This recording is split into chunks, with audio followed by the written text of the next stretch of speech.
Okay. So it's not pronunciation, although we probably will talk a little bit about pronunciation, but this is more advanced grammar or upper intermediate, maybe. Okay. Here is a sentence which is: we have counted on a tax advisor to help us since 2023. We've counted on a tax advisor to help us since 2023. Uh, Now, there are certain words in English that are so common that we don't really like to say the long sound. If I say the word to, that's a very long sound. But that word to is very common in English. And people who speak English are lazy. So to becomes da in a sentence. Short, da. Counted on a advisor to help us, to help us. Counted on a tax advisor to help us, da. So to, in spoken English and conversational English, that very long sound becomes just da. Counted on a tax advisor to help us, to help us, to help us since 2023. Okay. Now, I asked this person, we were working on something else. This is like the middle of an exercise, actually. So I think we finished in one class and then we started again here. And I asked this person, is this an active voice sentence or a passive voice sentence? And the person said, oh, I don't know, I forgot. So we defined the difference between active and passive voice. An active voice sentence, let me just try to recenter this. An active voice sentence is a focus on the source of an action, the cause of an action, or the subject, focus on the subject. And a passive voice sentence is a focus on the object, or a focus on the result, or focus on the effect. Oh, okay. And he had a problem with making the passive voice, so we started practicing the passive voice.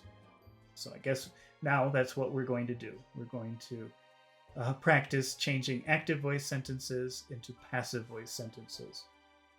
So here is so forget about the exercise we started.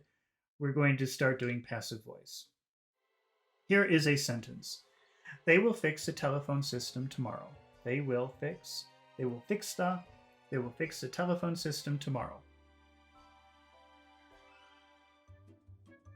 Now this is an active voice sentence, which is the typical sentence in English. You focus on the source of the action, the subject of the action. But sometimes we don't care about who is doing the action. We only care about the result. We only care about the effect. So we want to take the object and put it in the front of the idea. In our sentence, they will fix the telephone system. What is the object? The telephone system. So we'll put that in the front. Okay. I've never done this on a live class where I can't write. So this will be hard to do. Let's see if we can do it. Okay. Let's just take a look at this sentence. They will fix the telephone system. And what is the verb in that sentence? The verb is will fix. Will fix. And the principal verb, the main verb, is fix. Now let's go up here and let's see if you can see this.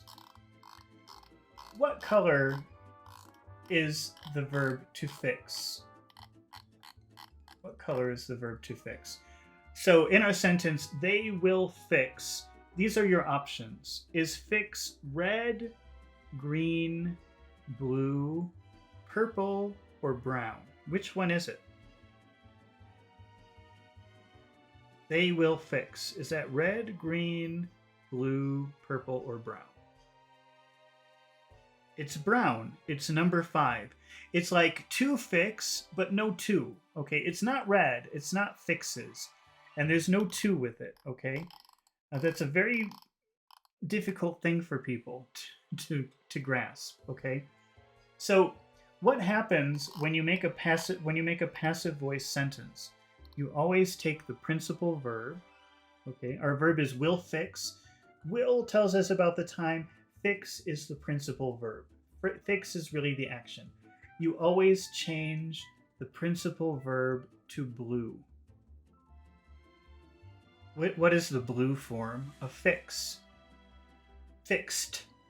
Fixed. That's difficult for people to pronounce. What you do is you say fix, stop, t, fix, t, fix, t, fixed, fixed. You always take the principal verb and you change it to blue. Okay, so let's go down to our sentence. Where is it? Okay. So look, we change fix to fixed because you always change the principal verb to blue. But now we are missing the brown color. We're missing brown. Because remember, in the original sentence, they will fix the telephone system. Fix is brown. But when you make a passive voice sentence, you change the principal verb to blue, fixed. So we need something brown after will. So we use the verb to be.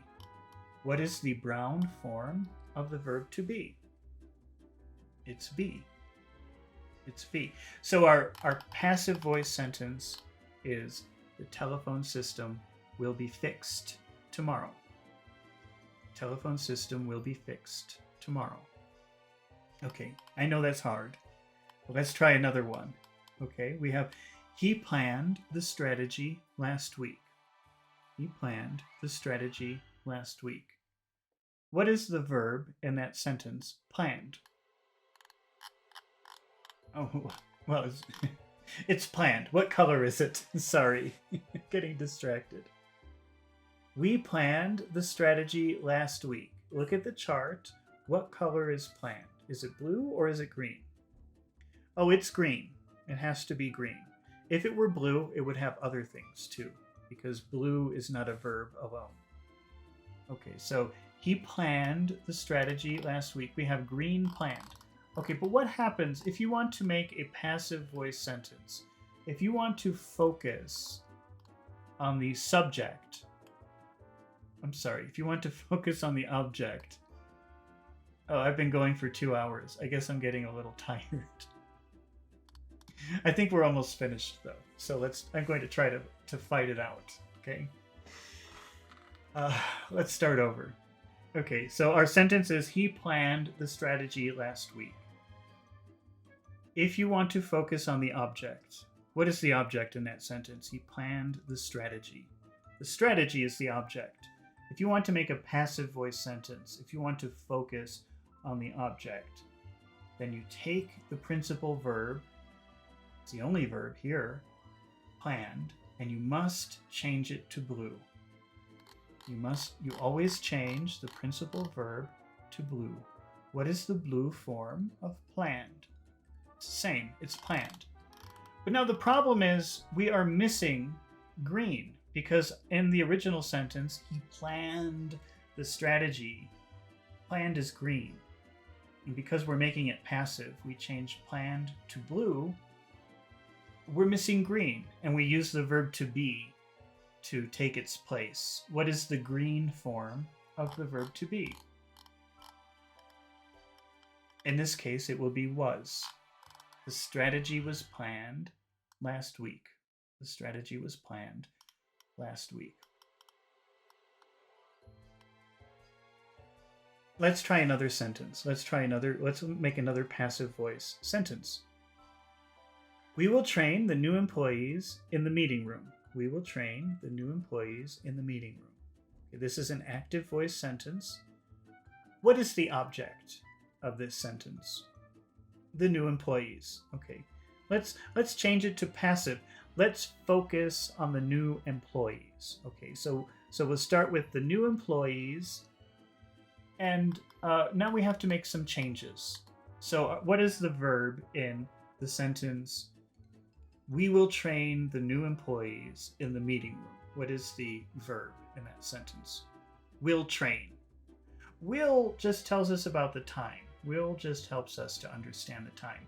The real verb, the principal verb here, is train. What form of train are we using? What color is train? Is it red? Look at the chart. Is it red? Is it green? Is it blue? Is it purple? Is it brown? Will train. In the original sentence, the verb is brown. Okay. But when you make a passive voice sentence, you always take the main verb and you must change it to blue. What is the blue form of the verb train? It's trained. Okay. So let's take a look down here. The new employees. Now we have trained in blue. We have the blue form of trained. So we have will trained. But we're missing the brown now. You always need something brown after will. And that's why we have to use the verb to be here. We have to find the brown form of the verb to be. What is the brown form of the verb to be? Oh, it's be. So our passive voice sentence is the employees will be trained. The new employees will be trained. The new employees will be trained in the meeting room. Okay, and then the person I was doing this with had a problem because it sounded like he was saying employers. Remember that in some types of English, it's not really important to pronounce an R. So really the only big difference between word number one, employees, and employers is the vowel sound. So let's take a look at number one, employees. Is that a long sound or a short sound at the end? Employees. That's very long, very hard sound. Employees. What about number two, employers? Employers. It's still long because you have ears, the Y. You have that Y there, so it's ears. But that for the ending is very short. Employers. Employers. Number one is employees. And number two is employers. Employers. Okay, so let's continue with another example here. Here's a new sentence. You announced the new plans in front of everyone. You announced the new plans in front of everyone. What is the object in that sentence? You announced the new plans in front of everyone. The new plans. The new plan. So if we want to focus on the object, the result, the effect, let's put that in the front. The new plans. Now, if we want to change this to passive voice, you always take the principal verb and you change it to blue. Okay? What is the principal verb in the sentence, you announced the new plans? It's announced. And in the original sentence, it's green. And we have to change it to blue. What is the blue form of announced? It's announced again. Okay, so that's pretty easy. But the reason I'm doing these colors is to show you that now we are missing a color. We are missing green because in the original sentence, the idea is green. It's not blue, it's green. So we have to put something in front of the principal verb in green to maintain the sentence. And we use the verb to be. What is the green form of the verb to be? It's was or were. Now we have the new plans, so let's say were. The new plans were announced. The new plans were announced in front of everyone. The new plans were announced in front of everyone. Okay, then we had a pronunciation issue. We were talking... Why did this happen? Keys... Oh, because the person I was working with he wanted to say a piece of advice, a piece of advice. But, and he was a Spanish speaker. He was having difficulty. It wasn't clear to me if he was saying number one or number two. It sounded like he was saying peas, which is a vegetable or a bean, a legume. Peas, little green balls.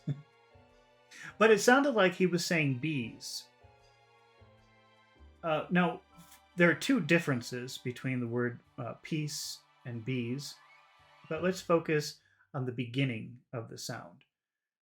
The only difference between the letter P and the letter B is that if you say a P, there should be a big explosion of air. That's a P. So if you want to pronounce number one, you have to make sure you're pushing out a lot of air. Peas. Can you hear that?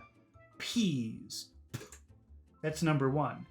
And number two, a B is exactly the same physically, except there is no air. Bees, bees, bees. So number one, peas. I'm exaggerating for you. Peas. And number two, bees. You eat the air, you don't push it out. Bees. So it's exactly the same physically, except one you spit out and one you eat. Number one, peas. Number two, bees. There is another big difference, because really the word that we were talking about was peace. A piece of advice. And that final sound, s, that's the sound of a snake. That's what a snake says. S. So if you want to say peace, you spit out the air, and you also have to sound like a snake. Peace. Peace. And number two, bees, is the sound of a bee. It's the sound of an insect. Zzz. Bees. So number one is peace, and number two is bees. So there are actually two big differences between those words. Okay, then we started reading an article about Elon Musk. And it said that when he was a child, the other kids bullied him. I'm not sure. Oh, it's funny because earlier we were talking about passive voice. And he was not familiar with bully as a verb. He knew the noun bully, but he didn't understand this sentence. And it turns out that this was because in the article it said he was bullied by the other kids. And which is really the passive voice form of the other kids bullied him. So in the original sentence, the other kids bullied him. The other kids bullied him. We have green bully. So let's take a look at our chart. So we've got, down at the bottom, we've got bully, bullies, bullied, bullied. So we've got green bullied. So the other kids bullied him. This is an active voice sentence. The focus is on the other kids doing the action. But if we want to focus on the boy receiving the bullying, we can start with he. He. Now, bullied is green in the original sentence, but what do you always do with a passive voice sentence? You always change the principal verb to blue. So he bullied. Okay, but now we're missing the green, we're missing that green element, because remember the original sentence is the other kids bullied him. The principal verb is green. So we're going to use the verb to be in its green form. What is the green form of the verb to be? Was. So he was bullied. He was bullied by the other kids. Okay, that's kind of the end. Can I make this go down? No, I'm trying to show you the bottom of the page. It doesn't scroll down. Let's see if I can refocus it, because this is the end here.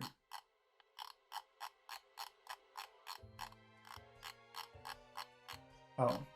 Now this guy, he was living in Peru. He was living. He lives in Peru, and I was asking him about the weather in Peru, and he was saying that he likes the weather where he lives, and then he used the phrase, "It suits me.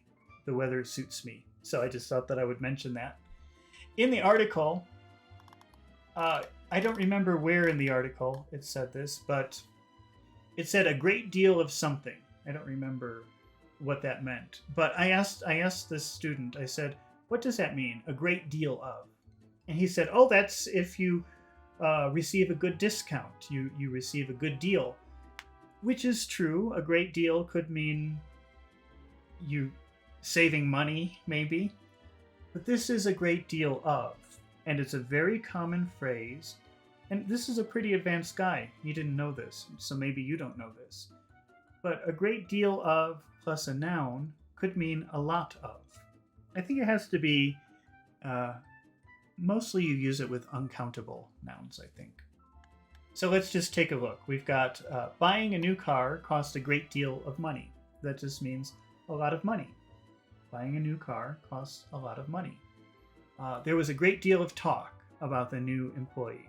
That means there was a lot. There was a lot of talk about the new employee. This is a very common phrase. I ate a great deal of food last night. I ate a lot of food last night.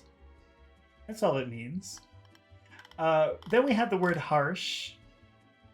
I think the article we were reading was about Elon Musk and his childhood, and it said that his father was very harsh with him. And harsh can mean like hard or difficult or unpleasant. Extreme in a bad way, I think, is the best way to use harsh. So if something is harsh, it's extreme and bad. So harsh weather, that could be like very cold or very extreme weather in a bad way. It could also be very hot. In the Sahara Desert, there is very harsh weather. That's hot.